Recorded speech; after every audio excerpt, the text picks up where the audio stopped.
Hello, welcome back to my channel. And if you are new here, my name is Maribel and I talk about spirituality, beauty, yoga, hypnotherapy, a bunch of things, and it's really aimed towards self-love, self-care, and just different ways to help you manifest, elevate your mind, get control of your own emotions, because sometimes we are our biggest block. So my main aim for this video is to help you on your road to manifest whatever you're trying to manifest. Maybe you're having a little bit of self-doubt. I've been very into spirituality from a young age. The very first time that I heard of anything that has to do with bringing in whatever you are trying to manifest is the law of attraction. The law of attraction became really popular whenever the movie The Secret came out. It's great. I love the movie The Secret. They have a lot of great spiritual leaders on there. I love that. It really brought light into the law of attraction and what is it really, right? But the only thing that I didn't like was that it didn't mention anything scientifically related to it. The law of attraction itself is people get the wrong idea of it. And I understand. I mean, to anybody that knows nothing about spirituality, it sounds like what it is, right? It sounds like you're just gonna be there sitting or laying down or standing and whatever you want is just gonna magically appear. And that's not how it works. It's not like a shortcut in life. You still have to do the work. Most importantly, you have to do the inner work. My very first experience, I guess you can say, with the law of attraction was actually a really funny story. I was in middle school. I was in choir. We were having a concert, and at the end of it was actually a Christmas concert. And at the end of the concert, there was this drawing for this big Hershey's bar. And I remember being on stage. I didn't like to draw attention to myself. I hated attention. But I remember seeing the chocolate and being like, wow, that looks really good. I really want it. And wouldn't it be cool if I got it? But then as soon as I thought that, I was like, okay, please God, don't give it to me, please God. I was praying to God. I said, please God, don't let it be me. The reason why is because the winner was going to be announced and they were going to have this spotlight on the winner. I didn't want that attention. I remember just being there like, please God, don't let it be me. I do not want to be called. I don't want that spotlight on me. And then, boom, the spotlight on me. And they were like, Maribel, she won. My parents, I remember seeing my family's faces in the audience. They were all excited, and I was just like, oh man. But I was happy, obviously, that I won. But what I learned here is that I specifically said, please God, don't let it be me. Please don't let it be me. And I kept praying that over and over again. So it really made me think deeper. I felt grateful that I had the chocolate bar. And I remember just being why, how did that happen? I first really wanted it. And then I was like, you know what? No, please don't let this happen. And then it came into my life. We're all constantly manifesting. And so this is why I want to share some stuff with you, because I wish that I wish there was a video out there on YouTube. Hi. And I wish that somebody would have told me all these things that I learned during my journey. Would have saved me a lot of time. It would have saved me a lot of emotions, a lot of frustrations. So here it is. So we as human beings are always manifesting.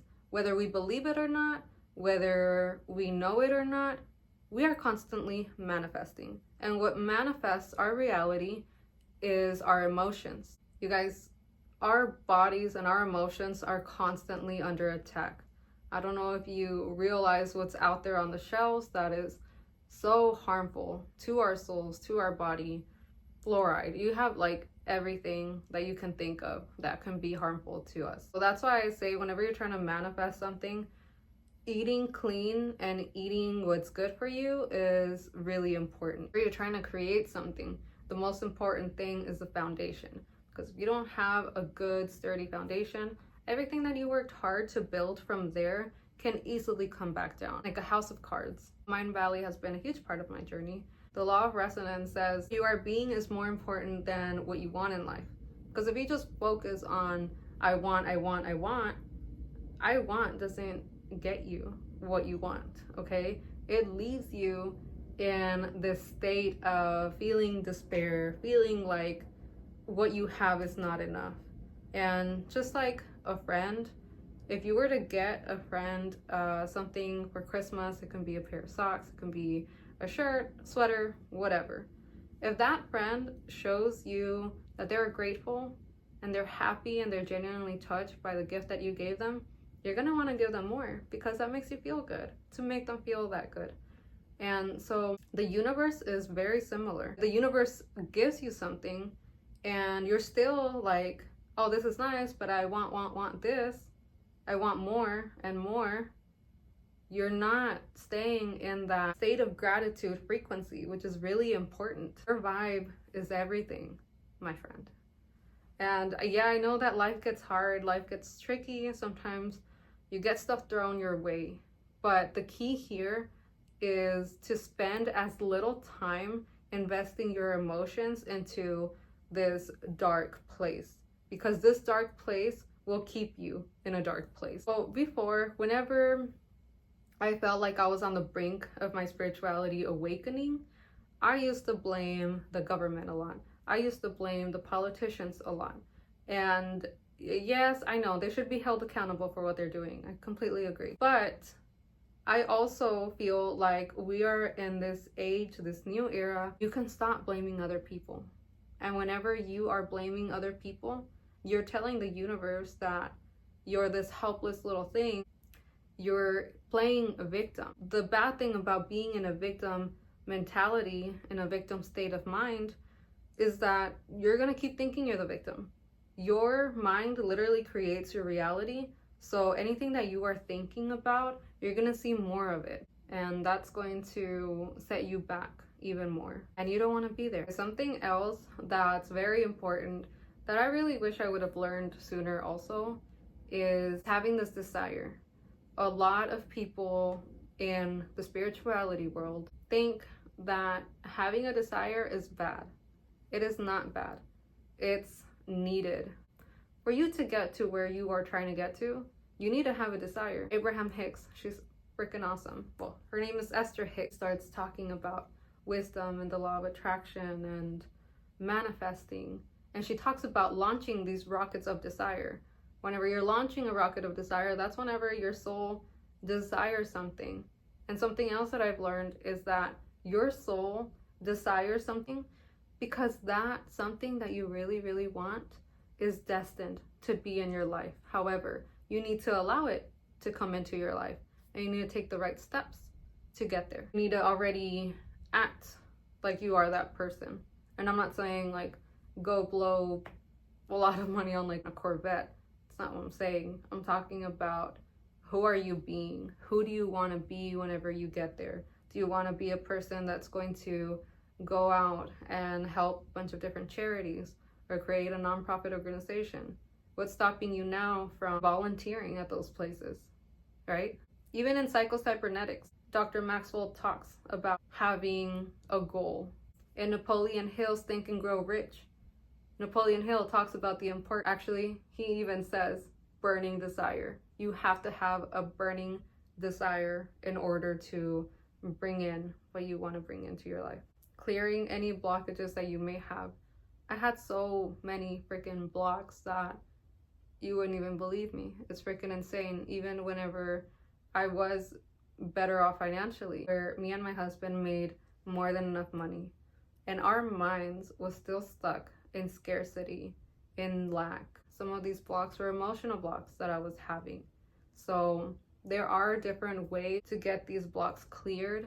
Hypnotherapy helps you, letting you pretty much tap into your unconscious mind. You bring up anything that you've been holding on to, and a lot of these emotions get stored in our body, and that's what blocks us from manifesting.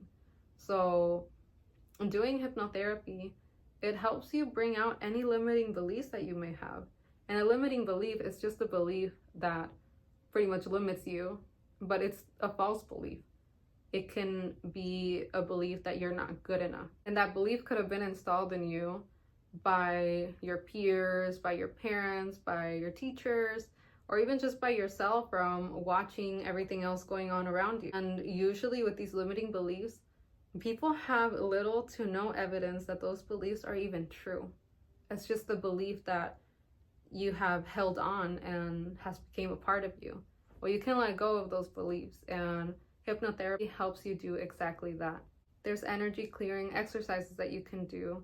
I personally like listening to Chrissy Marie Sheldon. If you find her on YouTube, you already struck a little mine of gold, because it really helps you, and it helps you clear any blocks that you may not know are there, but you can feel it in your body. And she helps you navigate that and just clear that out. And it might take some time for you to be doing this exercise. If you really want something, you're gonna do almost anything for that, right? So that is all for today. I hope that this helped you out, and I hope that this resonates with a lot of you guys. I wanted to put this out before 2025 started, just that way you're already getting yourself into this mentality of, I can do this. And with this information, I know that you can do more incredible things to manifest your dream life. Namaste. Thank you guys so much for watching, and I'll see you next time.